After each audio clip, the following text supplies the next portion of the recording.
A animação é muitas vezes vista como algo seguro, colorido e inocente. Mas e se alguns filmes de animação não tivessem sido feitos para crianças, afinal? E se por baixo das cores brilhantes espreitassem sombras de medo, sátira ou uma escuridão surreal? Hoje viajamos pelos cantos mais estranhos da história do cinema para descobrir 15 filmes de animação que eram demasiado adultos para crianças. Fritz the Cat, 1972. Quando Ralph Bakshi lançou Fritz the Cat em 1972, o mundo da animação nunca mais foi o mesmo. Com base nos quadrinhos Underground de Robert Crumb, isso não era o programa de sábado de manhã que o público estava acostumado. Era uma sátira animada cheia de rebelião social, referências a drogas e comentários políticos mordazes. Lançado com classificação X, rapidamente se tornou infame como o primeiro longa-metragem de animação rotulado apenas para adultos. Os críticos ficaram polarizados. Alguns o aclamaram como arte ousada da contracultura, enquanto outros o rejeitaram como ofensivo e vulgar. Nos bastidores, o próprio Crumb renegou a adaptação, alegando que traía o espírito de sua criação. Ainda assim, o público não conseguiu resistir à curiosidade. Tornou-se um enorme sucesso de bilheteria, arrecadando milhões e demonstrando que a animação era capaz de competir com filmes de live action no mercado adulto. Contudo, o legado deixado por Fritz the Cat é bastante complexo. Para alguns, aquilo significou libertação, um filme de animação ousando falar sobre raça, política e tensão social. Para outros, serviu como um lembrete de que desenhos animados podiam corromper a inocência. No final das contas, quebrou a ilusão de que a animação era apenas para crianças, abrindo as portas para um reino mais sombrio e estranho. 2. Heavy Metal, 1981. Quando heavy metal chegou aos cinemas, o público jamais vira algo assim. Um caleidoscópio de fantasia violenta, ficção científica surreal e rock psicodélico, este filme cult canadense abraçou tudo que os pais temiam que seus filhos pudessem encontrar. Seu formato de antologia, que misturava aventuras espaciais, batalhas bárbaras e visões apocalípticas, era repleto de sexo, violência e riffs de guitarra pesados. Os críticos o rejeitaram como um mero excesso juvenil, mas para os seus fãs mais dedicados, heavy metal era a própria rebelião encarnada. A produção em si era caótica, com dezenas de artistas trabalhando em histórias separadas, o que conferiu ao filme um estilo fragmentado, mas ao mesmo tempo hipnotizante. Problemas com os direitos da trilha sonora tornaram quase impossível lançá-lo em vídeo doméstico, alimentando seu mistério por décadas. Enquanto crianças nos anos 80 estavam ocupadas assistindo os Smurfs ou Transformers, adolescentes se esgueiravam para sessões da meia-noite de heavy metal, hipnotizados por sua aura perigosa. Hoje é aclamado tanto como lixo quanto como tesouro, uma cápsula do tempo surreal de uma época em que a animação ousou abraçar o caos. O seu legado permanece vivo, sussurrado como um clube secreto do qual você nunca deveria ter feito parte. Número 3, Watership Down, 1978. À primeira vista, Watership Down parece uma história doce e gentil sobre coelhos, mas as aparências podem enganar. Adaptado do aclamado e amado romance de Richard Adams, este filme de animação britânico chocou o público com sua violência crua e implacável e temas perturbadores e assombrosos. O que muitos esperavam ser uma fábula infantil rapidamente se transformou e evoluiu para uma profunda meditação sobre a morte, a tirania e a própria sobrevivência. Os pais ficaram horrorizados enquanto jovens espectadores testemunhavam cenas de coelhos sendo despedaçados, sufocados ou caçados. A carnificina era gráfica para a época, provocando reclamações e até mesmo desencadeando pedidos por sistemas de classificação mais rigorosos. No entanto, por trás da violência havia uma verdade mais profunda. Watership Down tratou as crianças como capazes de enfrentar duras realidades, mostrando a natureza como ela é, brutal e implacável. Nos bastidores, o diretor Martin Rosen insistiu na fidelidade ao tom do romance, mesmo que isso significasse afastar o público familiar. Os críticos elogiaram sua coragem, chamando-o de um dos filmes de animação mais importantes já feitos. Com o tempo, conquistou um culto de seguidores, sendo lembrado como um filme que marcou profundamente uma geração, ao mesmo tempo que ensinava lições eternas sobre liberdade e sacrifício. No fim, Watership Down demonstrou que a animação poderia ser uma verdadeira poesia esculpida da dor. Nunca foi destinado a ser um conto de ninar. Era um campo de batalha, pintado com pelos e sangue. Número 4. Planeta Fantástico, 1973. Poucos filmes de animação parecem tão de outro mundo ou tão inquietantes quanto O Planeta Fantástico de René Laloux. Essa colaboração franco-tcheca nasceu nas sombras da Europa da Guerra Fria e seu surrealismo assombroso reflete o mal-estar daquela época. A história segue humanos chamados Oms, escravizados por alienígenas azuis gigantes conhecidos como Drags. No papel, a história parece uma aventura de ficção científica. Na tela, ela se torna uma alegoria de opressão, colonização e O que chocou o público não foi apenas o enredo, mas a própria animação. Figuras recortadas à mão flutuavam em cenários oníricos e assustadores, criando um estilo visual mais parecido com um delírio febril do que com um desenho animado tradicional. Críticos elogiaram sua arte ousada, mas muitos pais trouxeram crianças por engano, esperando uma aventura fantasiosa. Em vez disso, as crianças se depararam com cenas de estrangulamento, inanição e pavor existencial. A produção foi uma luta. Lalu e sua equipe tcheca trabalharam sob orçamentos apertados e escrutínio político, elaborando o filme quadro a quadro, com esmero. No entanto, o resultado foi hipnotizante. Quando o Planeta Fantástico estreou em Cannes, ele conquistou o prêmio especial do júri, garantindo imediatamente seu lugar como um dos grandes experimentos da animação. Seu legado é inegável. Músicos, cineastas e artistas visuais ainda buscam inspiração em suas paisagens assombrosas e únicas. Para os espectadores, no entanto, a mensagem que fica é mais duradoura que as imagens, que a liberdade é algo frágil e que o poder, seja ele de origem alienígena ou humana, pode esmagar o espírito. Para as crianças, aquilo foi um verdadeiro pesadelo. Para os adultos, foi uma revelação. 5. Quando o Vento Sopra, de 1986. À primeira vista, Quando o Vento Sopra narra a terna história de Jim e Hilda, um casal britânico idoso vivendo sob a ameaça de guerra nuclear. Animado com delicadas texturas de aquarela, pode parecer um conto familiar tranquilo, mas o que se desenrola é uma das mais angustiantes representações de precipitação nuclear já levadas ao cinema. Adaptado do romance gráfico de Raymond Briggs, o filme retrata a crença ingênua de Jim e Hilda nos panfletos de segurança do governo. Depois que uma bomba nuclear detona por perto, a inocência deles desmorona. Seu lento declínio em doença de radiação, perda de cabelo, confusão e fragilidade é retratado em detalhes comoventes. A justaposição da domesticidade acolhedora com os horrores da destruição atômica chocou o público. Nos bastidores, os produtores sabiam que estavam pisando em terreno perigoso. A suavidade da animação era proposital, feita para embalar os espectadores em um falso conforto antes de quebrá-lo com realismo brutal. A trilha sonora, com o tema assombroso de David Bowie, apenas aprofundou o desespero. Muitos esperavam uma polêmica política, mas em vez disso, depararam-se com algo muito mais arrepiante. Uma história profundamente pessoal de amor e total impotência diante da iminente aniquilação. Para as crianças, era simplesmente impossível de assistir. Para os adultos, foi algo verdadeiramente inesquecível. Hoje, quando o vento sopra, permanece como um alerta antinuclear e um lembrete sóbrio da fragilidade humana. Deixou os espectadores profundamente abalados, fazendo-os perceber que, por vezes, os monstros mais aterrorizantes não são seres de outro planeta ou meros vilões, mas sim as consequências de nossas próprias ações. 6. Os Cães da Peste, 1982. Se A Colina dos Coelhos marcou uma geração inteira, o diretor Martin Rosen ainda não tinha terminado seu trabalho.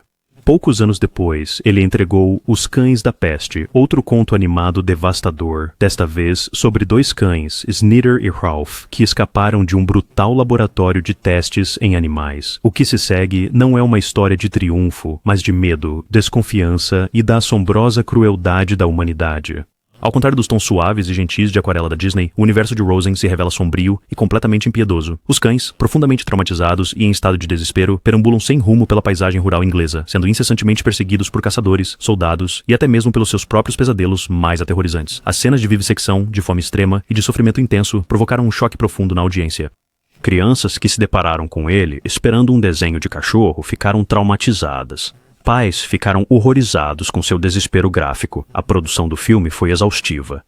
Os animadores debateram-se com o desafio de retratar o realismo sem perder o peso emocional. Ao contrário dos desenhos animados higienizados, cada movimento parecia autêntico, cada arrepio, cada gemido. Os críticos estavam divididos. Alguns a aclamaram como um dos mais corajosos filmes anti-crueldade animal já feitos. Outros o condenaram como nihilista, alegando que tirava toda a esperança. E, para tornar tudo ainda mais sombrio, o corte original terminou de forma ambígua, deixando a sobrevivência dos cães em questão. Somente mais tarde, uma conclusão um pouco mais otimista foi adicionada, mas o dano já estava completamente feito. Sua reputação como um dos filmes de animação mais sombrios e desoladores de toda a história permanece absolutamente intacta. Os Cães da Peste, definitivamente, não é uma obra de entretenimento. É uma ferida aberta, um lembrete constante de que, às vezes, a animação não serve para acalmar, ela serve para perturbar.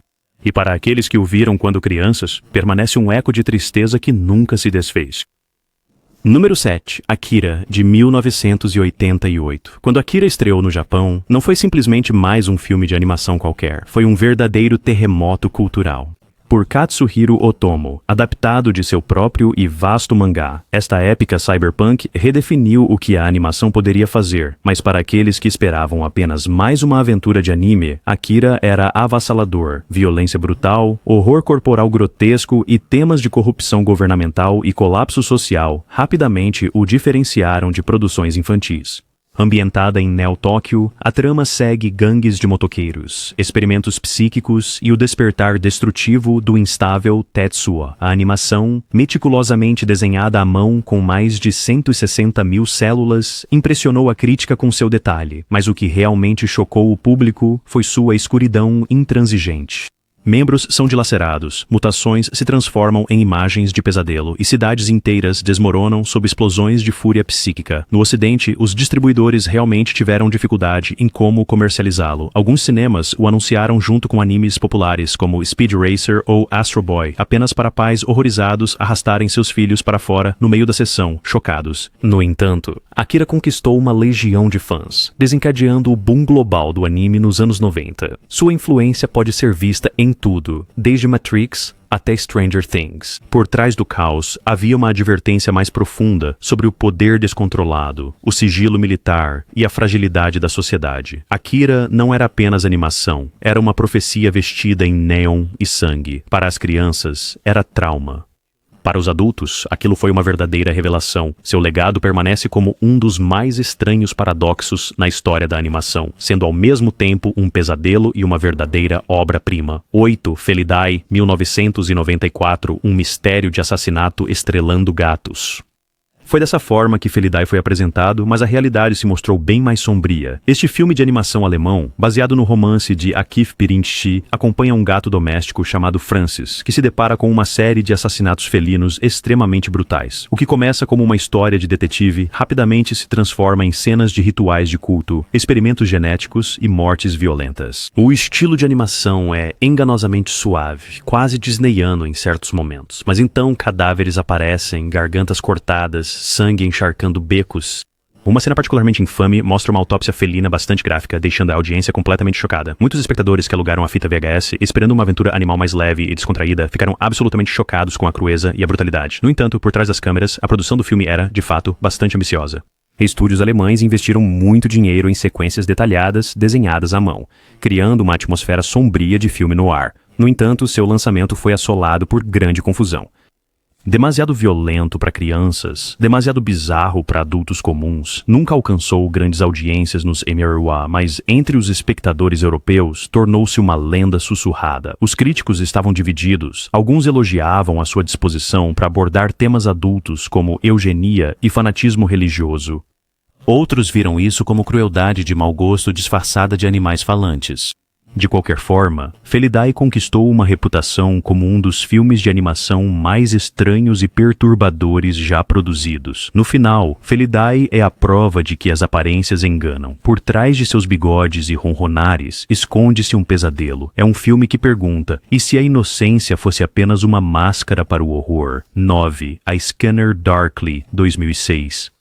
A Scanner Darkly, de Richard Linklater, borrou não apenas a fronteira entre animação e realidade, mas também a da sanidade e paranoia. Adaptado do romance de Philip K. Dick, o filme utilizou uma técnica chamada rotoscopia, na qual filmagens de ação real foram redesenhadas com uma animação surreal e em constante mudança. O resultado foi verdadeiramente hipnotizante. Rostos se derretiam, cores se esvaíam, e a própria realidade parecia instável. A história, ambientada num futuro próximo assolado por vício em drogas e vigilância, segue o agente secreto Bob Arctor, enquanto ele se perde em sua própria identidade dupla. Com Keanu Reeves, Robert Downey Jr. e Winona Ryder emprestando suas vozes aos seus equivalentes animados, o filme contava com o peso de Hollywood, mas seu conteúdo estava longe de ser convencional. Em vez da leveza e fantasia típicas de desenhos animados, o público enfrentou representações sombrias de psicose por drogas, paranoia e traição.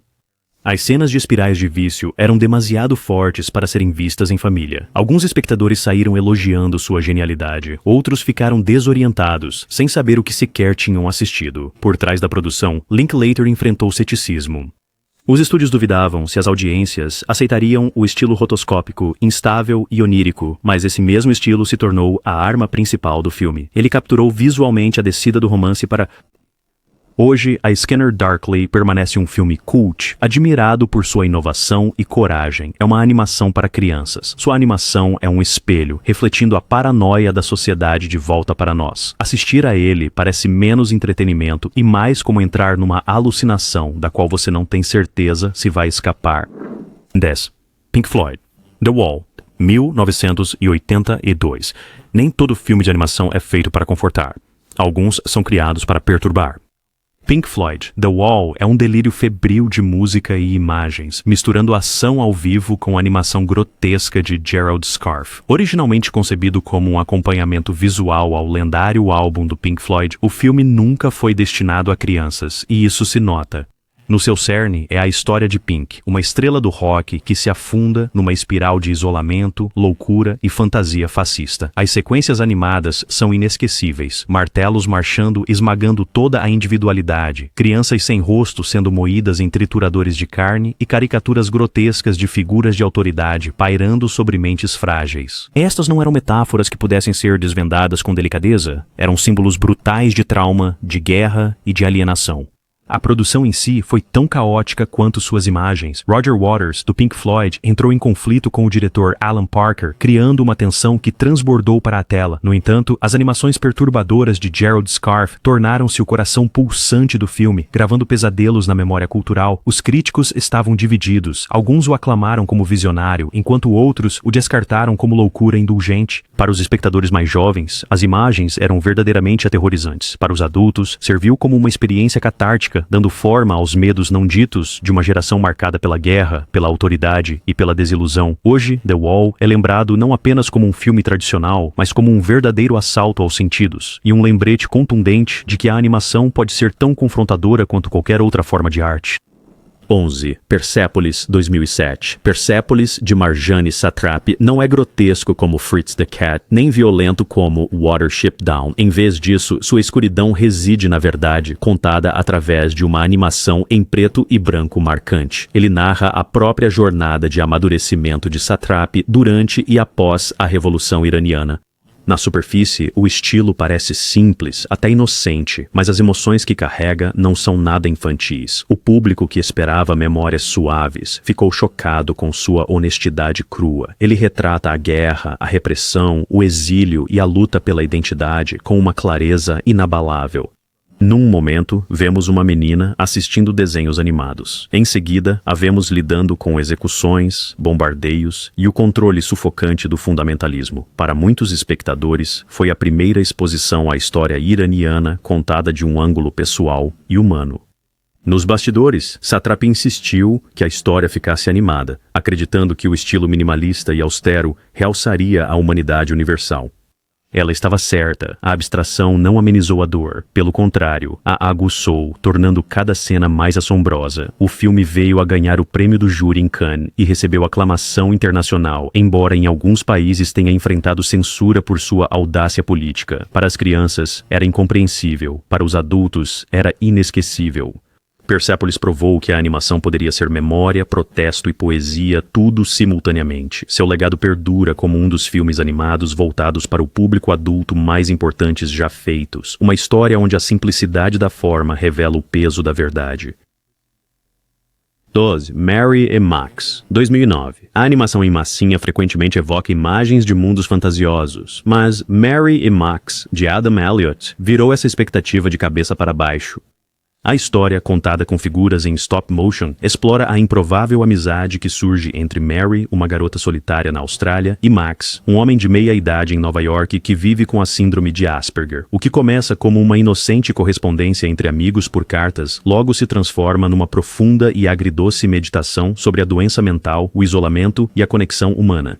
O público que esperava a alegria no estilo Wallace and Gromit ficou chocado com a melancolia do filme. Sua paleta de cores suaves, com tons sépia para Mary e cinzas para Max, estabeleceu um clima profundamente sombrio. Temas como bullying, suicídio, alcoolismo e depressão se infiltraram em cada canto da narrativa. Embora as crianças pudessem ter sido atraídas pela animação em argila, a maioria logo percebeu que não era para elas. A produção, que durou 5 anos, foi meticulosa. Elliott e sua pequena equipe criaram milhares de miniaturas e cenários, cada um com detalhes assombrosos. interpretado por Barry Humphries, e as vozes de Toni Collette e Philip Seymour Hoffman conferiram uma gravidade que elevou o filme a algo mais do que animação. Tornou-se literatura que ganhou vida. Os críticos o elogiaram como corajoso e belo, mas seu peso emocional o tornou difícil para algumas audiências. Assistir a Mary e Max é menos como ver um filme e mais como ler um diário cheio de dor e saudade. É pungente, inesquecível e prova de que a argila pode carregar o peso da tristeza humana. 13. Waltz with Bashir, 2008. Poucos filmes confundem as fronteiras entre memória, sonho e história como Waltz with Bashir, de Ari Folman.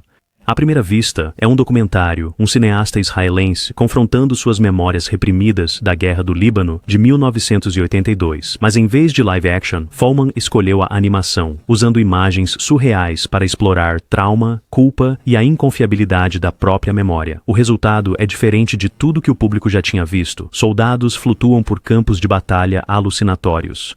Cães uivam em pesadelos repetidos, cidades inteiras resplandecem em tons oníricos de laranja e azul, e então, em seu final devastador, a animação se dissolve em imagens de arquivo reais do massacre de Sabra e Shatila, forçando os espectadores a confrontar a atrocidade diretamente.